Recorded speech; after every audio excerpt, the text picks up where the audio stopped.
Bismillahirrahmanirrahim. Assalamualaikum warahmatullahi wabarakatuh. Alhamdulillahi rabbil alamin. Wassalatu wassalamu ala rasulillahil amin. Wa ala alihi wa sahbihi ajma'in. Allahumma aftah alaina hikmah wa anshur alaina min khadhaini rahmatika ya arhamar rahimin. Rabbi shrah li sadri wa yassir li amri wahlul 'uqdatam min lisani yafqahu qawli. Allahumma inna nas'aluka 'ilman nafi'a ورزقا طيبا وعملا متقبلا اللهم فقهنا في الدين وعلمنا تأويل اللهم إنا نعوذ بك من الهم والحزن ونعوذ بك من العجز والكسل ونعوذ بك من الجبن والبخل ونعوذ بك من غلبة الدين وقهر الرجال آمين آمين يا رب العالمين. Alhamdulillah, sidang penonton yang dirahmati oleh Allah Ta'ala sekalian, pada malam ni sekali lagi kita dapat bertemu dalam siri ulang kaji tajwid kita, yang mana Alhamdulillah, seperti biasa yang telah saya sebutkan, kita telah lalu dua topik besar, iaitu topik hukum nun mati dan juga hukum mim mati. Dan Alhamdulillah, beberapa siri pengajian kita telah pun masuk kepada bab ataupun topik besar yang ketiga, iaitu hukum mat. Dan seperti saya dah sebut sebelum ni, hukum mat ni terpecah kepada dua, mat asli dan mat far'i, dan sekarang kita telah berada di pecahan yang kedua, iaitu pecahan mat far'i. Dan mat far'i pula saya dah kata dia terpecah kepada dua, iaitu mat far'i yang terjadi disebabkan hamzah dan juga mat far'i yang terjadi disebabkan sukun. Okey. Dan Alhamdulillah, kita juga telah menyelesaikan berkenaan dengan pecahan pertama, iaitu mat far'i yang disebabkan oleh hamzah. Ada 4 subtopik, ada 4 hukum kita dah belajar, ada 4 hukum. Alhamdulillah kita telah selesai, saya tak mahu sebut. Dan kita juga sekarang kita dah masuk kepada pecahan kedua daripada mat far'i, iaitu mat far'i yang mana berlaku disebabkan sukun. Mat far'i yang mana berlaku disebabkan sukun. Okey, mat far'i yang berlaku disebabkan sukun ni pula dia terpecah lagi kepada dua. Yang pertama, sukun arid, iaitu sukun mendatang. Sukun mendatang ni dalam bahasa lain dia asalnya tak ada sukun kat situ, tapi dia diadakan sukun tu. Kita buat bagi ada sukun tu disebabkan kita nak berhentikan bacaan kat situ, disebabkan waqaf. Dan pecahan yang kedua adalah sukun asli, yang mana memang ada sukun dalam huruf ataupun perkataan tu, macam tu. Okey, baik. Semalam Alhamdulillah kita dah masuk kepada perbahasan berkenaan dengan mat arid li sukun. Okey, saya tak perlu ulang. Pada yang nak menonton boleh tengok rakaman kita yang semalam. Dan malam ni insyaAllah kita akan masuk kepada mat lin. Kita akan masuk kepada mat lin. Okey, bagi saya ambil nafas sana, baru lepas makan. Okey, sebelum saya dah masuk mat lin, saya nak baca. Kita akan baca daripada kitab sikit lah. Ni dah adab kita ulang kaji kita berkitab, jadi kita baca juga. Dan insyaAllah lepas ni saya akan bawa penerangan yang insyaAllah memudahkan kefahaman tuan-tuan dan juga para penonton yang menonton siaran ulang kaji tajwid kita ni, insyaAllah, supaya memudahkan kefahaman kita mudah-mudahan. Okey, kata pengarang kita, mat lin adalah termasuk dalam kategori mat arid li sukun kerana ia berlaku pada keadaan memberhentikan bacaan, yakni waqaf. Pengarang kita kata mat lin yang kita duk belajar ni sebenarnya dia juga termasuk, dia sebahagian termasuk daripada mat arid li sukun juga sebenarnya yang kita belajar semalam tu. Sebab apa?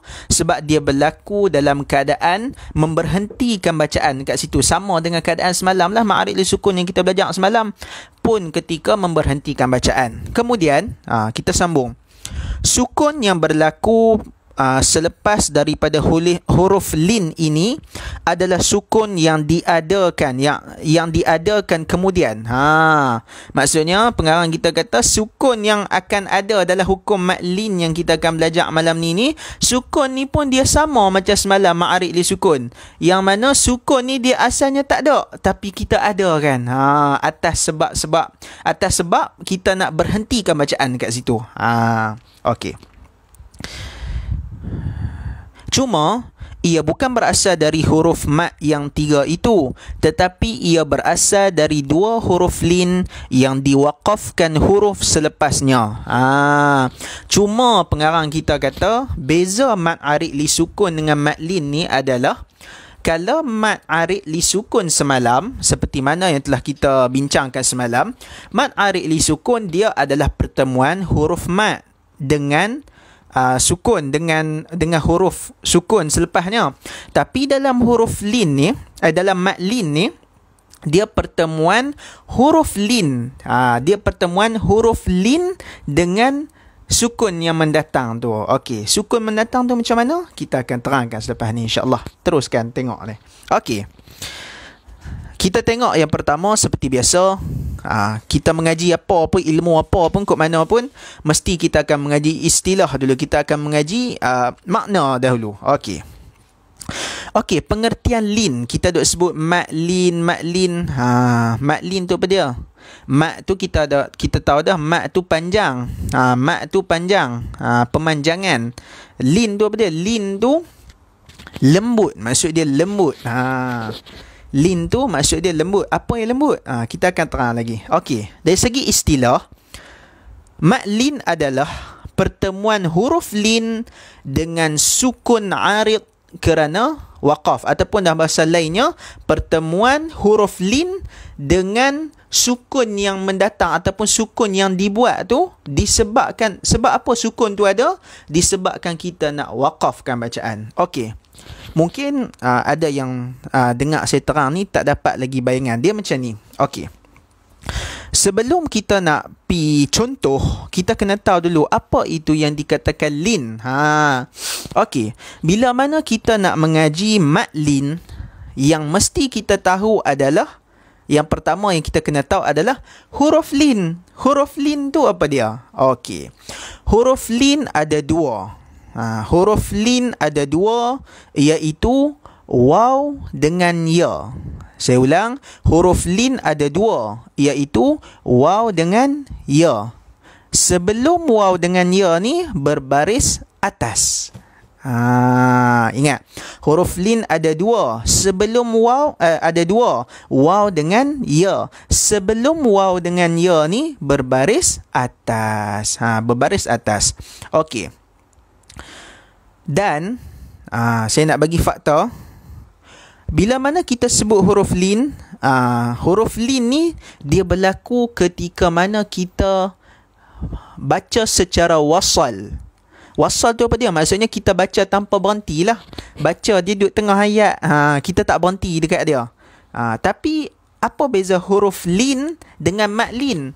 Sebenarnya huruf lin dengan mad lin ni sama sahaja. Dia sama. Apa beza dia? Cuma bila mana disebut mad lin, mad lin ni dia hanya berlaku ketika mana kita mewaqafkan bacaan ataupun kita memberhentikan bacaan pada huruf lin tu. Okey, sebelum kita nak pergi tengok contoh mad lin, saya tunjuk dulu contoh kepada tuan-tuan, contoh bagi huruf lin dulu. Mungkin ada orang kata, apa dia?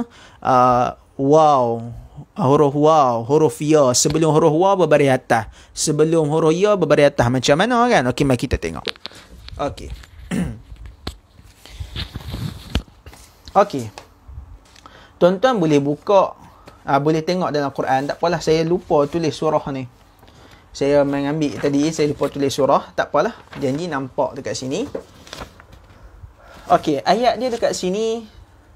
Allahul mauta wa yurikum. Bukan Allah. Yuhyillahul mauta wa yurikum. Okey. dekat mana yang dikatakan dengan huruf lin dekat dalam ni. Huruf lin dia adalah yang saya highlight warna kuning tu. Yang saya highlight warna kuning. Kan saya kata tadi, huruf lin ada dua, iaitu huruf waw dengan ya. Dalam ayat ni, huruf lin dia adalah huruf waw. Waw bertanda sukun. Huruf waw dengan ya yang bersukun. Saya lupa sebut. Waw dengan ya yang mana bertanda sukun. Waw dengan ya yang bertanda sukun. Okey. Dalam ayat ni, mauta. Nampak? Waw ni berbaris, ada sukun atas dia. Sebelum waw bertanda sukun ni, adanya huruf yang berbaris atas. Dalam contoh ni, yang huruf berbaris atas ni adalah huruf mim. Sebab itulah bunyi dia mau. Mau.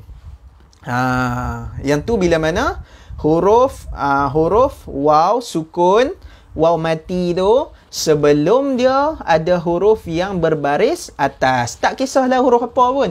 Janji dia berbaris atas. Dan dia ada sebelum waw tu. Okey.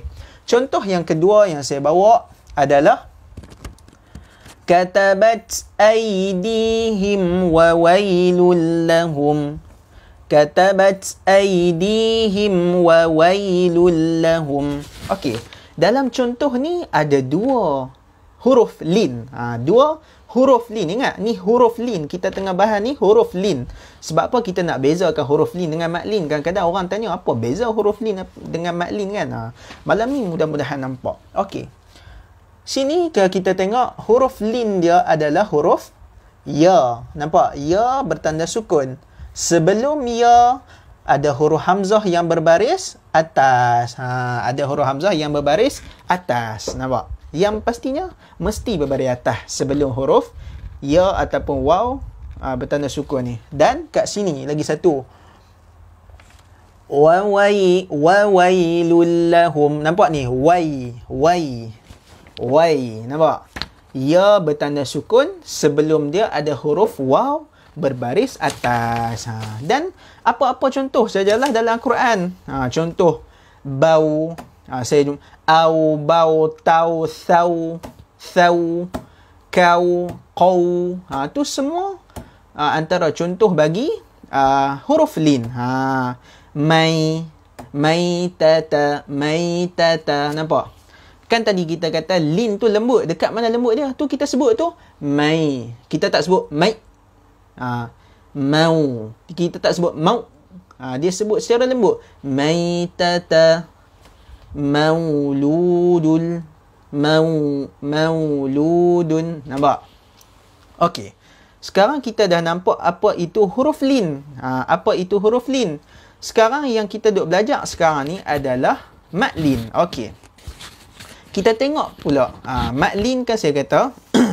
Saya dah habaq tadi. Huruf lin ni dia berlaku dalam keadaan kita baca wasal, iaitu kita tak berhenti. Dia duduk tengah ayat lah, macam mana dalam contoh yang saya bawa tadi. Tapi bila mana mat lin, dia berlaku di hujung ayat ataupun ketika mana kita nak berhenti dekat huruf lin tu. Kita nak berhenti, selalunya dia duduk hujung ayat lah kan. Okey. Saya bawa contoh surah yang popular yang selalu kita baca. Saya tunjuk. Saya tunjuk kat sini. Okey. Contoh yang saya bawa surah apa ni? Surah Quraisy kan. Li'ilafi Quraisy. Nampak? Nampak dekat sini. Dekat sini dia ada huruf lin dia. Huruf lin dia apa dia? Huruf lin dia adalah ya bertanda sukun. Sebelum dia huruf ra berbaris atas. Okey. Tapi dekat ayat ni sekarang kita nak waqaf, kita nak berhenti kat ayat ni. Jadi yang dikatakan mat lin ni dia ada tiga poin penting yang kita kena tahu. Yang pertama adalah apabila huruf lin ni bertemu dengan huruf berbaris selepasnya. Nampak? Dia lebih kurang macam mat arik li sukun semalam. Dan saya contoh mat arik li sukun semalam, huruf mat bertemu dengan huruf berbaris selepas dia. Tapi huruf lin, mat lin adalah huruf lin bertemu dengan huruf berbaris selepas dia. Kalau macam dalam ayat ni li'ilafi Quraisy, Kat sini huruf lin dia adalah ya bertanda sukun ni lah. Yang sebelum dia ada ra berbaris atas ni. Dan huruf berbaris selepas dia adalah huruf shin ni. Dia tak kisahlah shin tu dia nak baris bawah ke, baris atas ke, baris depan ke. Janji dia huruf berbaris. Okey, dan poin kedua adalah kita ni nak waqaf, kita nak berhenti kat situ. Kita nak berhenti tu yang penting tu. Yang nak membezakan huruf lin dengan mat lin ni adalah berhenti dengan tak berhenti. Mat lin ni kita nak berhenti kat situ. Dan poin yang ketiga, dia dibaca panjang 2, 4 ataupun 6 harakat, sama macam mat arid li sukun semalam. Jadi kita boleh baca li ila fi quraish 2 harakat ataupun 4 harakat, li ila fi quraish 4 harakat, 6 pun boleh, li ila fi quraish. Nampak? Tu 3 poin penting. Yang pertama yang kita kena tahu bila mana sebut mat lin ni, mat lin ni adalah apabila huruf lin dia bertemu dengan apa-apa huruf berbaris selepas dia. Poin yang kedua, poin besar bagi mat lin ni adalah dan kita nak waqafkan dekat situ. Kita nak waqaf kat mana? Dekat tu lah, dekat huruf lin yang bertemu dengan huruf shin tu. Kita nak waqaf dekat situ. Jadi bila kita dah tahu dah huruf lin bertemu dengan huruf berbaris, kita nak waqaf. Okey, berapa harakat kita nak waqaf? Saya dah sebut tadi 2, 4 ataupun 6 harakat. Okey, clear? Jelas kan? Okey. Katakan tak nampak lagi, kita tengok ayat berikutnya. Contoh saya bawa berikutnya. Ila fihim rihlatash shita'i was-sayf. Iwas-sayf. Nampak? Dekat sini huruf lin dia adalah ya yang bertanda sukun. Huruf berbaris sebelum ya bertanda sukun ni adalah huruf berbaris atas dia adalah huruf sad. Kan kita kata huruf lin ni huruf waw dengan ya sebelum dia huruf berbaris atas kan. Dalam keadaan ni sad ni yang berbaris atas. Nampak? Ni huruf lin. Dan huruf berbaris selepas huruf lin ni apa dia? Huruf fa ni. Macam biasa step dia macam mana? Huruf lin kita dah tahu dah. Huruf lin, huruf ya tadi tu bertemu dengan huruf berbaris selepasnya. Nampak huruf berbaris selepas dia fa. Yang kedua, poin kedua, kita nak waqaf kat sini. Kita nak berhenti kat sini. Dan poin yang ketiga saya kata nak berhenti kat situ 2 ataupun 4 ataupun 6 harakat. Ila fihim rihlatash shita'i was-sayf 2 harakat. Ila fihim rihlatash shita'i was-sayf 4 harakat. Ila fihim rihlatash shita'i was-sayf 6 harakat. Okey, yang tu kita duk tengok contoh huruf lin yang mana huruf ya saja yang sebelum dia berbaris atas. Okey, sekarang kita bawa satu contoh bagi huruf waw. Huruf waw bertanda sukun, huruf lin waw. Huruf lin tu yang waw sebelum dia berbaris atas, huruf lin. Kita nak tengok bagi huruf lin yang waw pula. Okey. Huruf lah, ayat las. Wa amanahum min khawf. Jangan baca khawf. Salah. Dia bukan khawf. Sebab apa? Dekat situ huruf kha. Bila mana huruf kha, makhraj sebutan kha, bukannya kha. Kalau kita baca wa amanahum min khawf, salah sebab huruf kha lepas tu lepas daripada kha tu waw, dia jadi khauf, bukannya khauf. Kalau kita sebut khauf, maksudnya bukan huruf kha, dia situ huruf kha. Mana ada huruf kha dalam Quran? Dalam Quran huruf dia kha saja, jadi bunyi dia khauf. Yang tu bab sebutan lah, kena ambil perhatian juga. Okey, dan dekat situ hukum dia adalah hukum matlin. Hukum matlin yang mana huruf lin dia ni lah, waw ni kan. Sebelum dia ada huruf kha yang berbaris atas dan dia bertemu dengan huruf yang berbaris selepas dia, iaitu huruf fa. Sebab tu bunyi dia khauf. Okey. Kita dah tahu fakta yang pertama, iaitu huruf lin bertemu dengan huruf berbaris. Yang kedua, kita nak berhenti kat situ.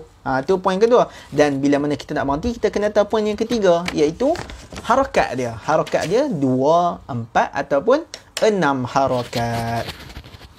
Wallahu ta'ala a'lam. Alhamdulillah, kita telah selesai. Kita telah selesai pada perbahasan mat far'i yang mana disebabkan oleh sukun. Yang mana mat far'i disebabkan oleh sukun ni, dia ada 2 cabang, iaitu sukun arid, sukun mendatang, dan juga sukun asli. Dan malam ni kita telah selesaikan perbahasan bagi sukun arid, sukun yang mendatang. Cuma saya terlupa. Saya nak tengok poin kod-kod daripada kitab yang saya rasa perlu saya baca, saya akan baca. Saya terlupa. Dah pergi buat khulasah saya dah.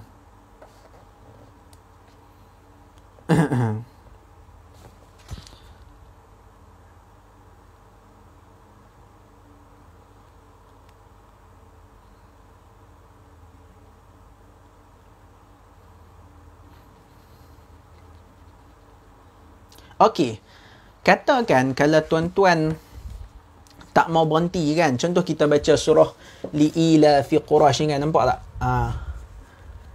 Kalau kita nak sambung tu ayat 1 pi ayat 2, tak mau nak berhenti. Jadi, kalau kita tak mau berhenti, kat sini dia tak jadilah mat lin, dia sekadar jadi huruf lin sajalah. Contoh kalau kita tak mau berhenti, dia jadi macam mana?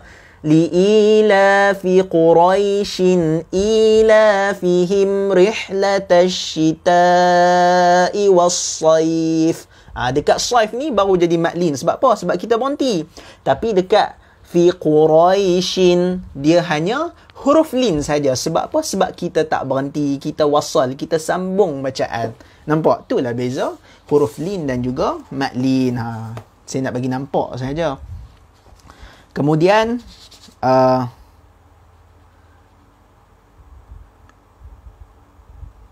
yang tu sajalah.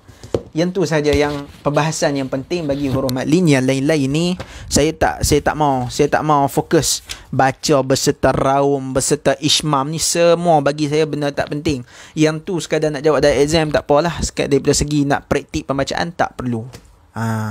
InsyaAllah semoga perkongsian kita pada malam ni bermanfaat. Saya minta jasa baik sekiranya video ni manfaat, rasa memudahkan tuan-tuan faham dan memudahkan orang lain yang mungkin dengar video ni juga untuk faham. Minta jasa baik untuk share, insyaAllah. Sekian. Assalamualaikum warahmatullahi wabarakatuh. Subhanakallahumma bihamdika asyhadu an la ilaha illa anta astaghfiruka wa atubu ilaik. InsyaAllah malam esok kita akan masuk mat far'i yang disebabkan sukun, dan pecahan yang kedua pula sukun yang asli, sukun lazim orang panggil. InsyaAllah. Ya, assalamualaikum warahmatullahi taala wabarakatuh.